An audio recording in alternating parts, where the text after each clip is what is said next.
नमस्कार, KKD news में आपका स्वागत है। मैं हूं आपके साथ नम्रता शर्मा। ये नजर डालते हैं खबरों पर। बीजेपी प्रदेश अध्यक्ष बी डी शर्मा की प्रेस वार्ता, हिंदी पत्रकारिता दिवस की बधाई। प्रदेश पदाधिकारियों की बैठक हुई है। पीएम मोदी के नेतृत्व में ये नया भारत है। भारत चौथे अर्थव्यवस्था बना। प्रस्ताव पारित कर पीएम मोदी का अभिनंदन किया। आगे आने वाले समय में तीसरी अर्थव्यवस्था बनेंगे। पीएम मोदी के नेतृत्व में बहनों के सिंदूर मिटाने वालों को सेना ने ध्वस्त किया। पीएम मोदी कल देवी अहिल्याबाई जयंती में उपस्थित होंगे। कल भारत में महिलाओं का सबसे बड़ा कार्यक्रम होगा। पीएम मोदी करेंगे संबोधित। महिला सशक्तिकरण को समर्पित होगा सम्मेलन। सारी व्यवस्थाओं का इंचार्ज बहनें करेंगी। सभी महिलाएं सिंदूर साड़ी के साथ सारी व्यवस्था संभालेंगी। समाज के अंदर जिन महिलाओं ने महत्वपूर्ण काम किया है, उन्होंने इतिहास बनाया है। किसी क्षेत्र में ड्रोन दीदी पीएम मोदी का अभिनंदन करेंगी। पीएम मोदी एमपी को कई सौगात देंगे। दतिया सतना एयरपोर्ट उद्घाटन, उज्जैन में घाटों का उद्घाटन, मेट्रो का उद्घाटन, देवास उज्जैन के अंदर कई काम करेंगे पीएम। दतिया एयरपोर्ट में प्लेन को टेक ऑफ करने वाली महिला होगी। गुड गवर्नेंस, महिला सशक्तिकरण कल होगा। पलक पावड़े बिछाकर पीएम मोदी का स्वागत होगा। 11 साल 9 जून को मोदी सरकार के संकल्प से सिद्धि तक की तैयारी शुरू हो गई है। इस अभियान में पीएम मोदी की योजनाओं को लेकर सभी जगह पहुंचेंगे। जीतू पटवारी उमंग सिंगार को लेकर कहा, पीएम मोदी ने कहा था वुमेन लीड होगा विश्व। कांग्रेस से पूछना चाहता हूं जिन्हें वोट बैंक माना है। ट्रिपल तलाक जैसे बचाने को काम किया है पीएम मोदी ने। नरक से स्वर्ग बनाने का काम किया, सशक्त बनाने का काम किया पीएम मोदी ने। बहनें लोकसभा और संसद पहुंचेंगी। कांग्रेस सिर्फ आरोप प्रत्यारोप पार्टी है। थोड़ा शशि थरूर ओबीसी को देख लेती कांग्रेस, विश्व में बताने गए हैं।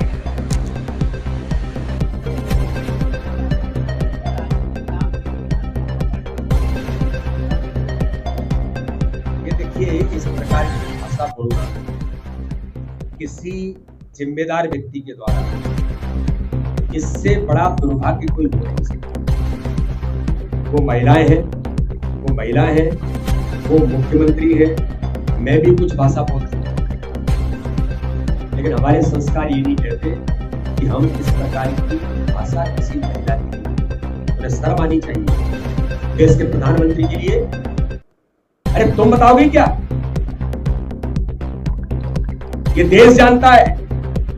आपको ना सिंदूर का महत्व पता, ना आपको माननीय प्रधानमंत्री नरेंद्र मोदी जी ने हमारी माताओं बहनों से पूछा जिनके सिंदूर को उन आतंकवादियों ने समाप्त कर दिया था। उसका जवाब माननीय प्रधानमंत्री, और माननीय प्रधानमंत्री ने कहा है, मेरी रगों में खून नहीं सिंदूर बह रहा। आज माननीय रक्षा मंत्री जी ने, माननीय प्रधानमंत्री ने कहा ऑपरेशन सिंदूर अभी स्थगित है।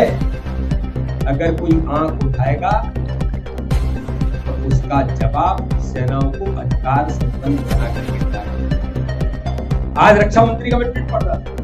रक्षा मंत्री ने कहा है कि ऑपरेशन सिंदूर स्थगित है।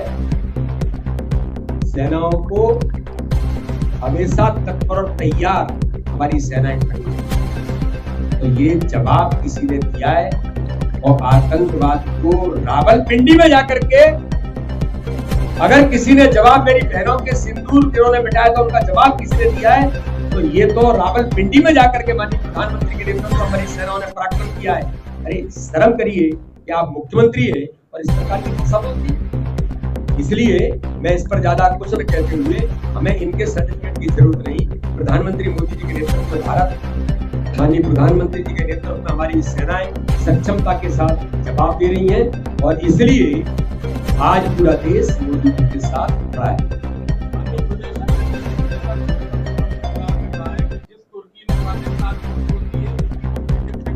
भारतीय जनता पार्टी माननीय प्रधानमंत्री मोदी जी के नेतृत्व में महिला सशक्तिकरण में, जो माननीय प्रधानमंत्री जी ने G20 देशों की बैठक में कहा था कि केवल भारत नहीं, ये दुनिया का समय है वुमेन लीड डेवलपमेंट का। ये काम भारत के अंदर और मध्य प्रदेश के अंदर महिला सशक्तिकरण से लेकर के उन्हें अधिकार संपन्न बनाने का काम किसी ने किया है, तो भारत के प्रधानमंत्री नरेंद्र मोदी मैं कांग्रेस के नेताओं से पूछना चाहता हूं, जिनके आप नाम ले रहे हैं, मुझे लगता है नाम लेने की हमें जरूरत नहीं है। मैं तो कांग्रेस के नेतृत्व से पूछना चाहता हूं कि जिन्हें आप वोट बैंक मानते हैं, जिन बहनों का जीवन नरक ट्रिपल तलाक के कारण से बच जाता था, या आपने 55-60 वर्षों का राज किया, उन बहनों के जीवन को नरक से बचाने का काम अभी तक आपने नहीं किया, जिन्हें आप वोट बैंक मानते थे। लेकिन उन बहनों के जीवन को नरक से स्वर्ग बनाने का काम किसने किया? तो भारत के प्रधानमंत्री नरेंद्र मोदी, भारतीय जनता पार्टी के नेतृत्व की सरकार ने किया। और ये हमें बताने की जरूरत नहीं है, ये जो लोग बोलते हैं इसके बारे में तो जनता ये जानती है, हमारी बहनें जानती है कि सशक्त बनाने का काम, बहनों को अधिकार संपन्न बनाने का काम किसने किया है। आगामी आने वाला समय जब मध्य प्रदेश और देश के अंदर होगा तो मेरी बहनें लोकसभा और विधानसभा की संसद में जब पहुंचेंगी, ये काम भी किसने किया? तो भारत के प्रधानमंत्री नरेंद्र मोदी ने किया। इसलिए ये जो कहते हैं, उन्हें केवल कांग्रेस इस समय केवल आरोप प्रत्यारोप पार्टी है। अरे अच्छी बात होती, थोड़ा शशि थरूर को देख लेते, ओवैसी जी को देख लेते कि प्रधानमंत्री जी के ऑपरेशन सिंदूर के बाद दुनिया के अंदर बताने के लिए निकल रहे हैं। अरे अच्छी बातों को बताओ, मध्य प्रदेश के अंदर अच्छा काम हुआ है, कभी उसको भी बताएं अच्छा कोई काम हुआ है क्या? हम तो खुला मंच है, हम तो जनता के लिए खड़े हैं। हमारे प्रधानमंत्री, हमारे मुख्यमंत्री तो जनता के आधार पर ही काम करते हैं।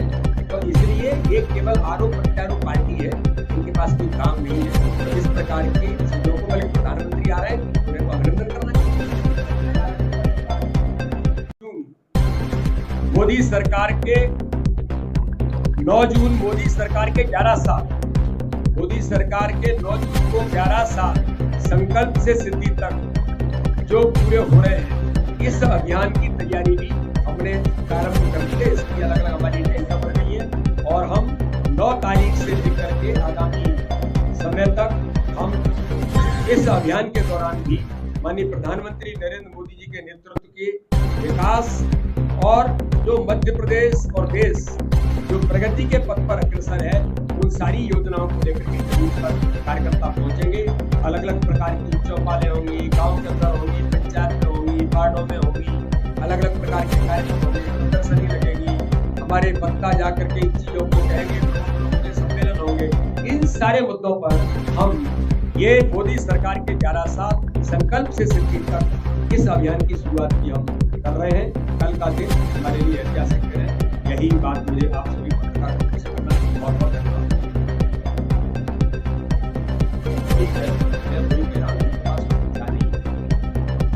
वो क्या बताएंगे तुर्की के बारे में? हमारी सरकार ने जो करना था सब कर दिया है। ये भारतीय जनता पार्टी की सरकार है, यहाँ कोई ऐसी चीज नहीं चलती। मोदी जी का नेतृत्व है, ऐसी कोई भी चीज है तो इसके बारे में जरा आपको पता लगा लें कि हमारी सरकार ने न्यूनतम निर्णय क्या लिए है, उसके बाद बात की।